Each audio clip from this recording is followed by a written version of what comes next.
Sounded nice and thin. You like that one?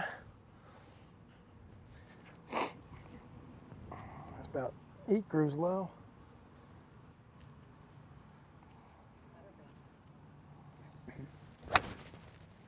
That was better.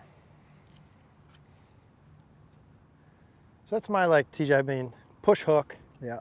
For like a decade, and then I don't really hook it now anymore. I kind of gotten rid of that. Yep. But I mean, your boy can push it with the best of them. Yeah.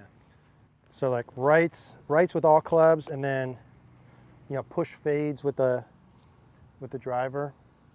You got that nice combination of left wrist extension and side bend. You like that? Yeah. Yep. It's Thank you. nice.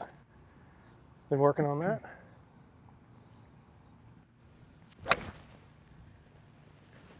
All right, dude, what do we got here? Okay, so we've got a combination. Hit me softly.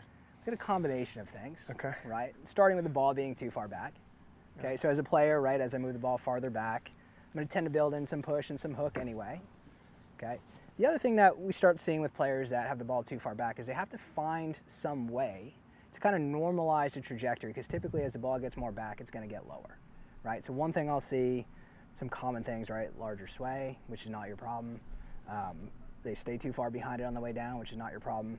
But you do add a lot of side bend to probably take that ball position that's too far back and get it up in the air. Okay, so it's a combination of ball back, a lot of side bend on the way down, coupled with our grip type and left wrist extension keeps the face a little bit more open late in the downswing, right? We just get some pushes, occasionally hit a thin shot, and then occasionally we'll just try to twist one real hard, not hit it right, and overcook it, right? Yeah. Okay, so the first thing we're gonna do is we're just gonna move the ball a little bit more forward. Okay. So go ahead and start where you've had it, or where you feel like it is normally for you. Okay, so we're just gonna go, let's say, one ball position more forward than that. So go ahead and shuffle yourself back. Good, okay, so already, right, like this should help with the pushes and the overdraws, right, just that alone. Okay? Yep. The second thing we're looking at is go ahead and go up to the top.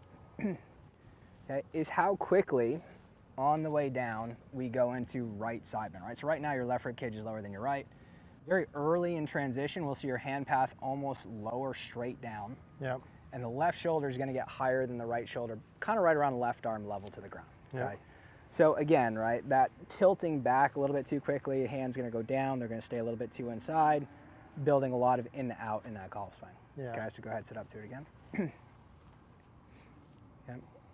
All the way up. Good. So here's what I want you to feel, right? I want you to feel like the space between your left thigh and your left shoulder is going to stay the same early in transition. Okay. So when we do that, it's going to get our rib cage turning a little bit more. It's going to help bring our hand path a little bit more out towards the target line on the way down. Okay. And then from there, then I could start to go into some side bend and so forth. Okay. Okay. Yep. There you go. Okay, so let's go up to the top, pause. Okay, and then let's go down to shaft level to the ground. We're gonna feel like that left shoulder stays lower than the right for the majority of that time. Very good. And then let's just chip this one down the fairway and go ahead and go up and around into the follow through. Very good. Hey guys, before we dive into today's video, I want to let you know we are going to be continuing our 30-day money-back guarantee at CogornoGolf.com. The response has been phenomenal. So many of you guys are taking advantage of the offer. We really want to continue helping as many of you as possible. And I know sometimes getting over the hump and signing up for something you haven't done before is a little bit risky. You might not be comfortable with it. That's why we want to provide this 30-day money-back guarantee so you can try it completely risk-free. Send your swings in. We build you a customized practice plan. I'm talking specific drills, what to focus on, how many days a week to do it, what reps to do, right? How many reps to do. Nothing cookie cutter. It's very personalized. You're going to absolutely love it. Would love to see you at CogornoGolf.com. Okay, so let's say, TJ, after we do some of the pause in there for me to feel it, what would be like the next step of it? Let's assume I did some more reps. Yep. But what would be the next step of the progression? Okay, so now we kind of have to kind of contextualize this into a full swing, right? And start transferring those movements towards normal, towards a normal active hitting a golf ball, just really, really slowly and incrementally. So the first thing I'm gonna have you do is no pause, full swing, all the way up, down, and around, 10% speed. 10% speed. So like, this ball is not going like 100 yards. How far do you hit that club? 160. 16 yards. Okay, 60, okay, 10%. So I'm gonna go out towards that, out just short of that net. Let's do one rehearsal. So ball's forward. Yep. I'm feeling my left shoulder and rib cage staying the same. We're even getting a little closer maybe. Yeah, staying lower to the ground. And the club feels like it's just a little bit more out in front of me. Sure. All right, 10% speed. 16 yards. Quick math, Nazareth High School. Ball forward.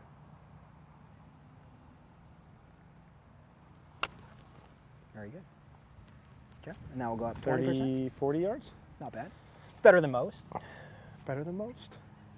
TJ just throwing it out. Most players, if they hit it 160, that ball goes 155. So it's a good start. All right, say 20% speed. Okay. Ball's forward.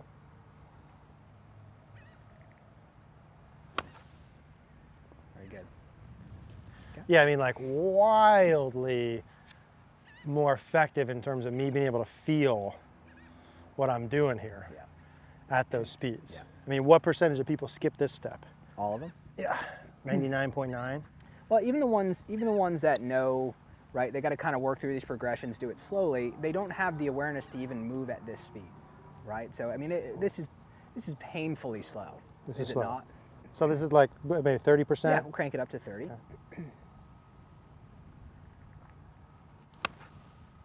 Okay. Okay, so we worked up, right? I'm kind of at like 70%-ish. So I'm feeling that. Let's just sort of recap this if we can. So the ball position, I feel a little bit more forward. For me, feels more like left side of my head, ear-ish. Didn't realize it was that far back. And then I'm feeling, in my own words, like the distance between my shoulder and my hip, or sort of that rib cage territory, like you said, maintains or even gets a little closer. And then as we hit a couple, right, what was key was I continue to feel like I'm turning as I do it. Right. So shift the hand path out. Yep. Pretty good? Yeah. Yeah. Yeah, absolutely. So go ahead and go back up to the top, right, and just kind of reiterate that feel here. So right now we're going to have some depth to that left arm. If you're going to go ahead and keep that left side down and let your rib cage start to rotate, you can kind of see how that brings that left arm more out towards that line, right? Yep. And then, you know, we look at the hand path, right? That hand path would have some outward movement to it, whereas when we look at your video, there's only mostly down. Down. And then I get that a little bit too far under. Yeah, with A little the bit face too that's far this slightly way. open. Big And pushes. swing a little too in and out with the ball that's too far back. So we got one ball left here. Okay, I'm gonna hit one more. Pressure's on, 70%er. Same thing. So I feel the ball forward. I'm gonna do one rehearsal. Left shoulder and hip or rib cage feel like it's crunching just a little as it opens in transition. That definitely automatically, like you meant, I mean, that gets the shaft more in front of me. I don't even really need to feel that like over the stick part as much. Okay, ball more forward, side bend. Yeah, good. And so we hit about 10 balls there, guys. I mean, the number one thing I said to TJ, this is why we're here, is like I push it, you know, pushes to the right, right miss, right miss, right miss, right miss. So I did 10 there as we went up speed, and I didn't miss any to the right. I mean, I might have pulled 2 of them about 6 feet left, which I'll take all day. So that's another thing too when you guys are practicing and working with a coach, whether it be TJ and you could work with him in person online, is you gotta do stuff that actually changes your issues.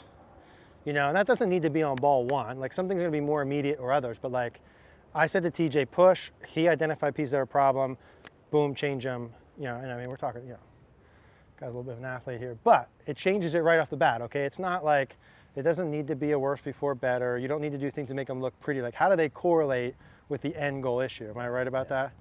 Like it has to correlate with an issue you have. So anyway, a little impromptu lesson. I appreciate it, dude. That was beautiful. Thank you.